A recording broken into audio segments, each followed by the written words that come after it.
Hi friends, welcome to physics flyer the learner distream. मैं हूँ Rajshree Kabra. Welcome करती हूँ आप सबका ओनली ऑन फिजिक्स फ्लायर, जहाँ पर आज अपन बात करने वाले हैं एडवांस क्लासिकल मैकेनिक्स इस सीरीज के थर्ड लेक्चर के बारे में, जिसमें आज अपन देखेंगे कि व्हाट आर कॉन्स्टेंट्स। कॉन्स्टेंट्स क्या होते हैं ये अपन देखने वाले हैं, और उसके साथ साथ टाइप्स ऑफ कॉन्स्टेंट्स भी आज अपने को देखना है। तो बिना टाइम वेस्ट किए शुरुआत करते हैं। मिशन मंजिल में अपन एडवांस क्लासिकल मैकेनिक्स देख रहे हैं, means upon Lagrangian and Hamiltonian classical mechanics के बारे में यहाँ पर बात करने वाले हैं। पहले 2 लेक्चर्स हो चुके हैं, अगर वो आपने देखा नहीं है तो जाकर प्लेलिस्ट से देख लो। और हाँ, मिशन मंजिल के तहत जो डिजिटल इलेक्ट्रॉनिक्स की प्ले सीरीज शुरू है, अपन ने बहुत सारे 28 to 29 वीडियोस देख चुके हैं अपन उस पर, तो वो भी जाकर आप चेकआउट कर लेना, और वीडियोस वहाँ पर भी और एड अप होने वाले हैं। ओके, तो ये हो गया सारा बेसिक इंफॉर्मेशन। अब बिना टाइम वेस्ट किए चलिए शुरू करते हैं कि कांस्टेंट होता क्या है। तो व्हाट आर कांस्टेंट। कांस्टेंट क्या होता है? किसी भी मोशन को रिस्ट्रिक्ट करना मीन्स होता है कांस्टेंट। अब आपको पता है कि स्पेस है, स्पेस कौन सा है अपने पास? 3 डायमेंशनल स्पेस है। आप स्पेस में कहीं पर भी जा सकते हो, कहीं पर भी आप फ्री हो, आप कहीं पर भी आप जा सकते हो। लेकिन अगर किसी ने आपके ऊपर लिमिटेशंस ला लिए, किसी ने क्या कर दिया आपके ऊपर लिमिटेशंस ला लिए, तो वो हो जाता है कांस्टेंट्स। वो क्या हो जाता है आपका कांस्टेंट। फॉर एग्जांपल, अगर आपके पास एक बॉक्स है, okay, this is a box, आपके पास एक बॉक्स है और आपने उस बॉक्स में क्या किया है, बटरफ्लाई को फ्रीली मूव करने के लिए छोड़ दिया। अब इस बॉक्स में जो बटरफ्लाई है वो फ्रीली कहीं पर भी मूव कर सकती है। ये जो आपकी बटरफ्लाई है वो कहीं पर भी फ्रीली मूव कर सकती है, बट उस बॉक्स के अंदर ही। तो उस बॉक्स के अंदर ही मीन्स उसके जो बटरफ्लाई का मोशन में, बटरफ्लाई क्या है, मोशन में, तो उस मोशन में क्या आ गया, रिस्ट्रिक्शन आ गया। क्या रिस्ट्रिक्शन आया?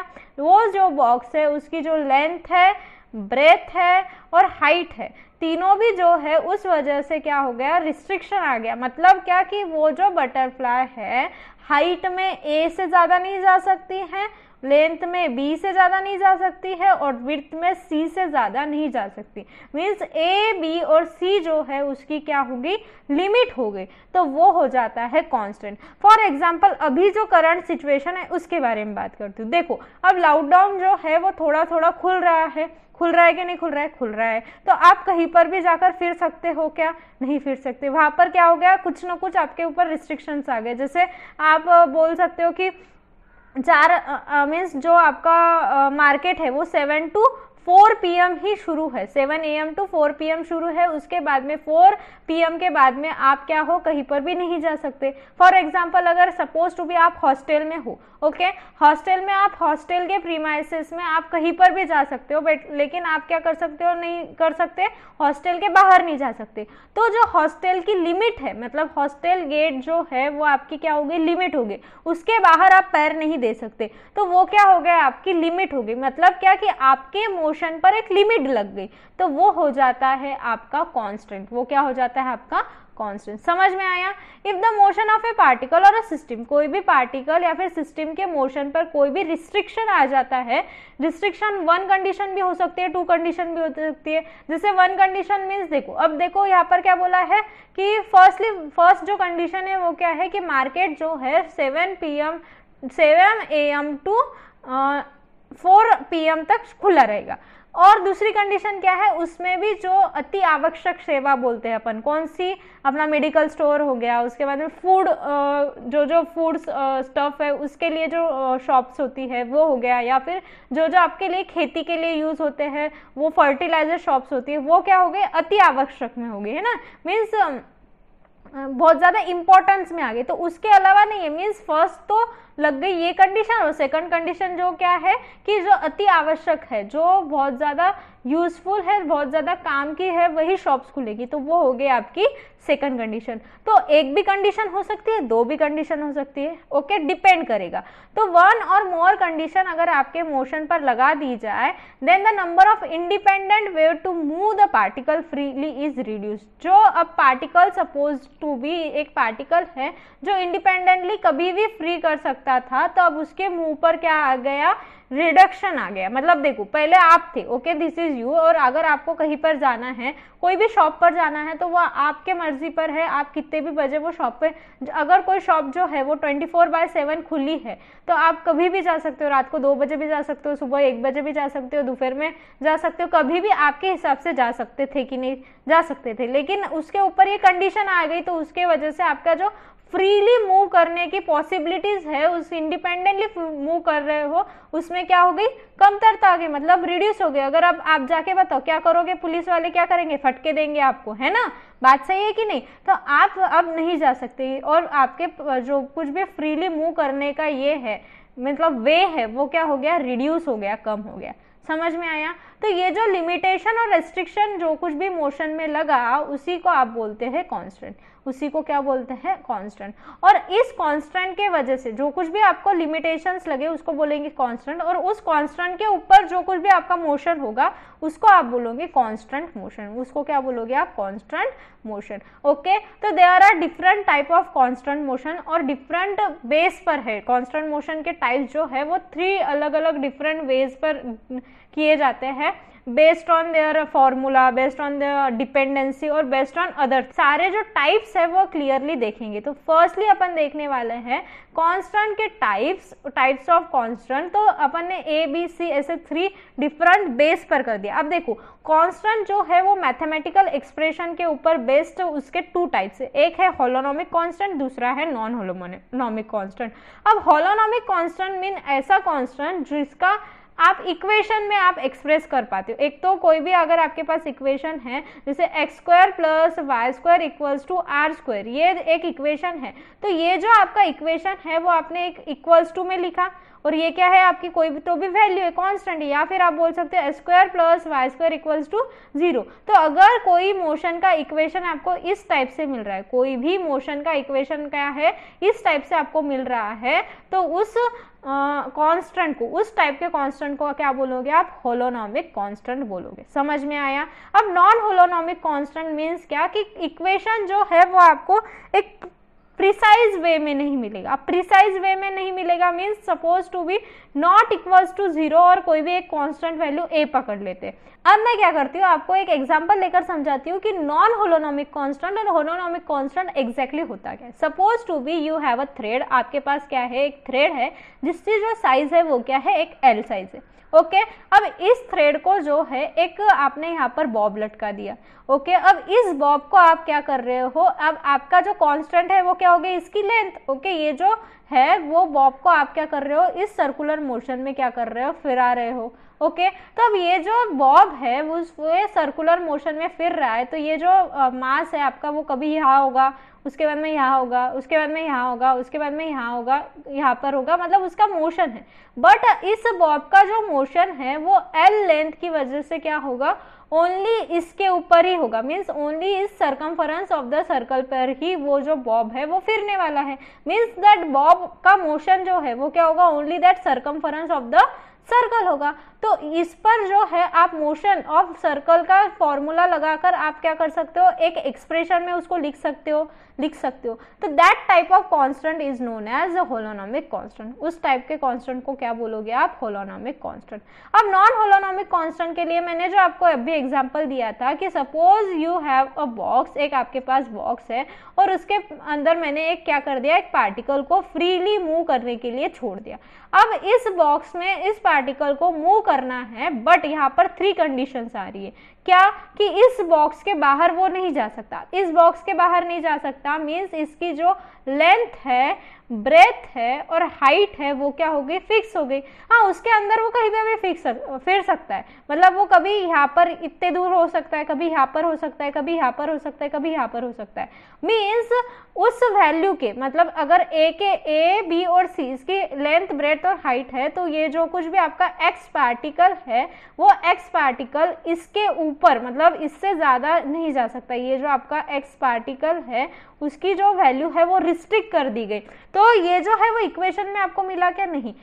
सो मीन्स क्या, कि ये जो पार्टिकल है वो आपका कहीं पर भी मूव कर सकता है, बट उसकी जो वैल्यू है x अगर मैं बात करूँ तो x की जो वैल्यू है वो a से क्या होनी चाहिए, एक तो a होनी चाहिए या फिर उससे छोटी होनी चाहिए, ए होनी चाहिए या फिर उससे छोटी होनी चाहिए। ओके, इसकी भी x की वैल्यू क्या हो जाएंगे, x y z ले लेते। ओके, तो इस x की वैल्यू जो है वो क्या होनी चाहिए, b से छोटी या फिर इक्वल्स टू होनी चाहिए और c से भी छोटी या फिर इक्वल्स टू होनी चाहिए। तो इसको अगर आपने एक्सप्रेशन में माना तो कैसे हो जाएगा, x की जो वैल्यू है वो क्या होनी चाहिए, छोटी होनी चाहिए, किससे, a से छोटी, या फिर आप क्या बोल सकते हो उसको इक्वल्स टू होनी चाहिए। समझ में आया, क्लियर है। मतलब x जो है वो आपका क्या होना चाहिए, a से छोटा या इक्वल्स टू होना चाहिए, y भी जो है वो आपका b से छोटा या इक्वल्स टू होना चाहिए, और जो आपका z है वो भी क्या होना चाहिए, छोटा और इक्वल्स टू होना चाहिए। मीन्स क्या कि यहाँ पर इक्वल्स टू का साइन नहीं आया, मीन्स यहाँ पर जो है नॉट इक्वल्स टू आया, और यहाँ पर कांस्टेंट वैल्यू भी हो सकती है और जीरो भी हो सकता है। सिंपली क्या कि जो कुछ भी आपका मैथमेटिकल एक्सप्रेशन है वो इक्वल्स टू कांस्टेंट में आपके पास नहीं आया है, तो वो हो गया आपका नॉन होलोनोमिक कांस्टेंट। वो क्या हो गया आपका एक नॉन होलोनोमिक कांस्टेंट। समझ में आया। तो बेस्ड ऑन मैथमेटिकल एक्सप्रेशन आपके पास टू टाइप ऑफ कांस्टेंट होते हैं, एक होता है होलोनोमिक और दूसरा होता है आपका नॉन होलोनोमिक। समझ में आया, क्लियर हुई बात। अब बढ़ते हैं आगे। अब दूसरा जो टाइप है वो क्या है, बेस करता है टाइम डिपेंडेंसी पे। अब जो कांस्टेंट है उसमें टाइम डिपेंडेंसी अगर आ गई तो वो हो जाता है आपका रियोनॉमिक कांस्टेंट। वो कौन सा होगा आपका, रियोनॉमिक कांस्टेंट। और अगर टाइम पर इंडिपेंडेंट है वो तो हो जाएगा आपका सेलेरोनॉमिक कांस्टेंट। सपोज मैं यहाँ पर एग्जांपल लेती हूँ कि if you are living in your hostel, आप क्या कर रहे हो, हॉस्टल में रह रहे हो। ओके, तो सुबह 6 बजे से रात में 7 बजे तक आप हॉस्टल के बाहर कहीं पर भी आ जा सकते हो। ओके, ये एक कांस्टेंट हो गया कि सुबह 6 से 7 बजे तक आप कहीं पर भी आ जा सकते हो, लेकिन 7 के बाद में और सुबह 6 के पहले आप कहीं पर भी आ जा नहीं सकते। मीन्स आपके मोशन पर रिस्ट्रिक्शन क्या आ गया कि 7 PM टू सुबह 6 AM तक आपको बाहर निकलना मना है, रिस्ट्रिक्शन आ गया।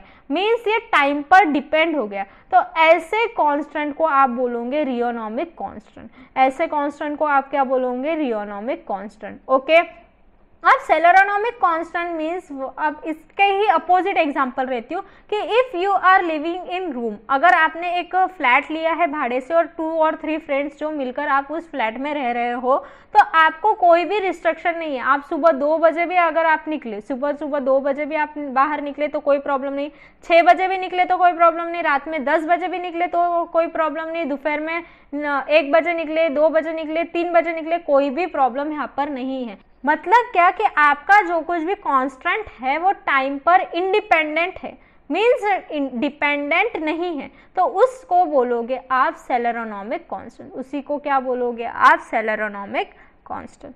समझ में आया। एग्जांपल मैंने डे टू डे लाइफ का लिया, इससे आप रियोनॉमिक कांस्टेंट और सेलेरोनॉमिक कांस्टेंट समझा, आपको क्लियर है यहाँ पर। ओके, अब अपन देखेंगे आगे। अगर मैं यहाँ पर एक बात करूँ मैकेनिकल एग्जाम्पल की, तो suppose you have a pendulum. अगर आपके पास क्या है, एक पेंडुलम है, मैं यहाँ पर लेती हूँ pendulum with a variable length. Suppose आपके पास जो है एक पेंडुलम है, उसकी जो लेंथ है वो वेरिएबल है, मीन्स ये जो है लेंथ, उसकी लेंथ जो है वो एक कांस्टेंट नहीं है, वेरिएबल कर रही हूँ, और इसको मैं क्या कर रही हूँ, यहाँ पर मोशन में डाल रही हूँ। मतलब इस पेंडुलम को मैंने क्या कर दिया, यहाँ पर मोशन दे दिया। ओके, तो एज टाइम इलेप्सेस ये जो लेंथ है वो कम ज़्यादा हो रही है, क्योंकि सपोज मैंने यहाँ से एक ऐसा धागा पकड़ा है जिससे मैं क्या कर रही हूँ, उसकी लेंथ को कम ज़्यादा कर रही हूँ। तो मैंने जैसे जैसे इसकी लेंथ को कम ज़्यादा किया, मतलब मैंने टाइम, तो अभी ये यहाँ पर फिक्स हो रही है, और अगर सपोज मैंने ये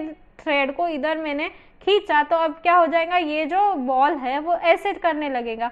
मीन्स क्या कि इसकी जो कंडीशन है, मतलब पहले ये इस सर्कल में जा रहा था, अगर उसका जो फिक्स पॉइंट रहता था, ये अगर रिजिड में रहता था तो ये जो है वो इस ब्लू सर्कल में जा रहा था।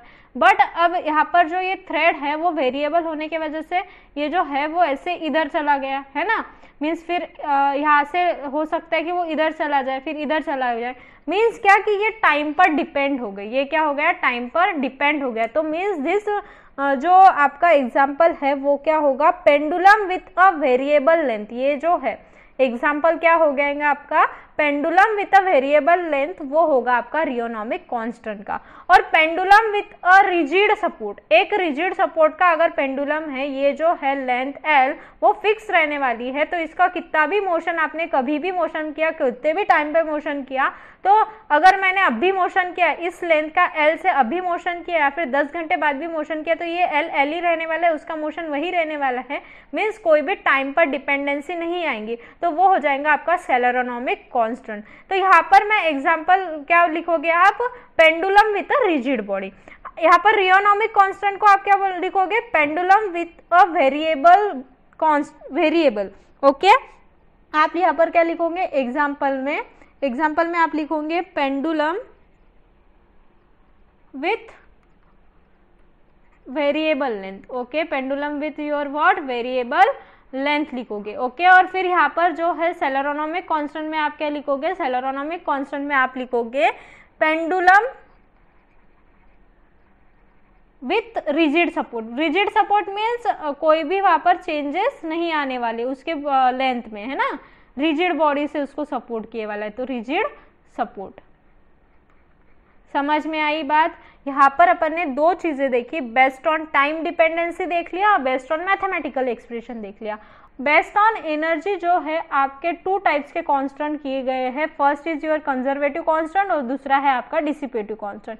जहां पर एनर्जी का कंजर्वेशन होता है वो उसको बोलोगे आप कंजर्वेटिव कांस्टेंट, और जहां पर एनर्जी का कंजर्वेशन नहीं होता है उसको आप बोलोगे डिसिपेटिव कांस्टेंट। फॉर एग्जांपल अगर मैं कंजर्वेटिव कांस्टेंट का एग्जांपल लेना चाहूँ तो सपोज मेरे पास एक बॉक्स है, ओके, और इस बॉक्स में मेरे पास जो है पार्टिकल्स है, ओके।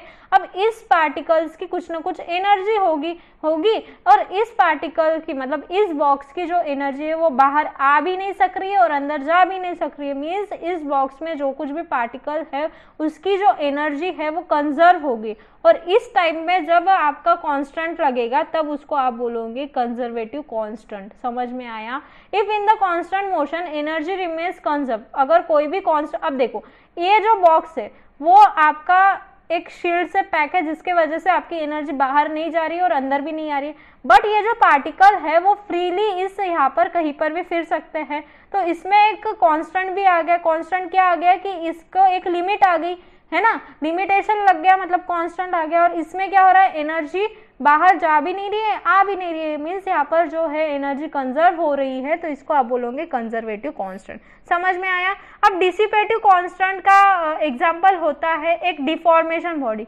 जो बॉडी का फॉर्म जो है वो इक्वल नहीं रहता, मतलब उसको आप उसका जो फॉर्म है वो अगर चेंज कर पाते हो तो उसकी एनर्जी आप चेंज कर रहे हो, एनर्जी चेंज कर रहे हो मीन्स एनर्जी जो है वो कंजर्व नहीं है मीन्स यहाँ पर हो जाएगा उसका डिसिपेटिव कांस्टेंट। समझ में आया। सो आज अपन ने क्या क्या देखा, आज अपन ने देखा कि फर्स्टली अपन ने क्या देखा, कांस्टेंट्स क्या होते हैं, उसके बाद में अपन ने देखा कि there are different types of constant. तो फर्स्टली अपन ने देखा बेस्ड ऑन मैथमेटिकल एक्सप्रेशन के ऊपर बेस्ड जो है वो टू कांस्टेंट के टाइप है, फर्स्ट इज योर होलोनोमिक और second is your non holonomic. समझ में आया। ओके, देन अपन ने क्या देखा, based on your time dependency, time पर डिपेंडेंट है कि नहीं इसके ऊपर भी टू टाइप्स के कांस्टेंट है। कौन कौन से है कांस्टेंट, एक तो है सेलेरोनोमिक और एक है रियोनोमिक। ओके, समझ में आया। और देन अपन ने देखा कि बेस्ड ऑन एनर्जी के कंजर्वेशन के ऊपर बेस्ड जो है वो टू टाइप के कांस्टेंट है, first is your conservative constant और दूसरा है आपका डिसिपेटिव कांस्टेंट। दूसरा क्या है आपका डिसिपेटिव कांस्टेंट। समझ में आया। तो देयर आर 6 टाइप्स के अपन ने कांस्टेंट देखे, जिसके 3 जो है वो मेन टाइप्स है, वेरियस टाइप्स से अपन ने कांस्टेंट को डिफाइन किया। लेकिन अगर आप बात करें एक आधे एग्जाम्पल की, तो ऐसा नहीं है कि कोई भी मोशन जो है, कोई भी कांस्टेंट जो है वो कभी भी एक ही नहीं हो सकता।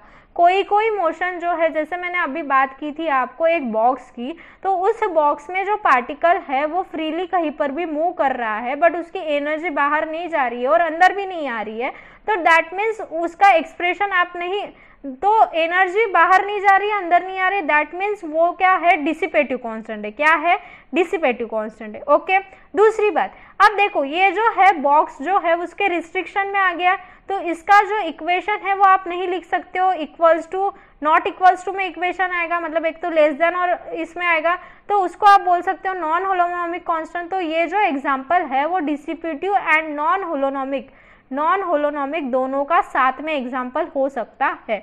और टाइम पर भी अपन देख सकते हैं कि टाइम पर वो पार्टिकल डिपेंड करता है कि नहीं करता है, उस पर भी। तो ऐसा जरूरी नहीं है कि एक आधा कांस्टेंट होलोनोमिक है तो वो रियोनोमिक या फिर डिसिपेटिव या फिर कंजर्वेटिव नहीं हो सकता। ये जो है वो कोई भी कॉम्बिनेशन में आपको कांस्टेंट मिल सकते हैं, कोई भी कॉम्बिनेशन में आपको क्या मिल सकते हैं, कांस्टेंट मिल सकते हैं। जैसे अगर मैं बात करूं कि अगर मैं बात करूं सिंपल पेंडुलम की, सिंपल पेंडुलम क्या होता है, सिंपली आपका एक बॉब होता है जो आपके एक लेंथ एल से क्या किया जाता है, हैंग किया जाता है। तो अब ये कौन कौन से कांस्टेंट में हैंग किया जाए, देखो तो ये जो है वो होता है सेलेरोनोमिक, क्यों, क्योंकि वो टाइम पर डिपेंड नहीं करता है। ओके, होलोनोमिक होता है क्योंकि आप सिंपल पेंडुलम का सिंपली एक मैथमेटिकल एक्सप्रेशन निकाल सकते हो, और उसके साथ साथ कंजर्वेटिव भी होता है क्योंकि उसकी जो एनर्जी है वो कंजर्व होती है। समझ में आया सिंपल पेंडुलम की बात। दूसरी अगर मैं बात करूं रिजिड बॉडी की, तो अब रिजिड बॉडी देखो, अब रिजिड बॉडी जो है आपकी, रिजिड बॉडी का अगर मैंने कांस्टेंट देखा गया तो रिजिड बॉडी जो है उसमें आप एक्सप्रेशन निकाल सकते हो, इसलिए उसको आप होलोनोमिक बोलोगे, और उसके साथ साथ आप स्केलेरोनोमिक भी बोलोगे क्योंकि रिजिड बॉडी में जो है कोई भी टाइम का डिपेंडेंसी नहीं आएंगी। ओके, समझ में आया, तो इसको आप स्केलेरोनोमिक भी बोल सकते हो। तो ऐसे जो है एक एग्जांपल के आप डिफरेंट कांस्टेंट के टाइप बोल सकते हो, ऐसा जरूरी नहीं है कि एक ही आना चाहिए। समझ में आया, तो this is all about this lecture. मिलते हैं नेक्स्ट लेक्चर में, तब तक के लिए thank you very much for watching this video. अगर आपको मेरा वीडियो पसंद आया तो प्लीज़ लाइक कर देना, कमेंट कर मुझे ज़रूर बताना आपको वीडियो कैसा लगा, और कोई भी प्रॉब्लम होगी, डाउट होगा तो आप कमेंट सेक्शन में डाल सकते हो। सब्सक्राइब कर देना चैनल को, और हाँ, अगर आप मेरे पहले से ही सब्सक्राइबर हो तो आपको क्या करना है, आपको शेयर करना है, ज़्यादा से ज़्यादा लोगों तक इन वीडियोस को पहुंचाना है। ओके, तो मिलते हैं नेक्स्ट वीडियो में, तब तक के लिए स्टे ट्यून्ड, स्टे सेफ।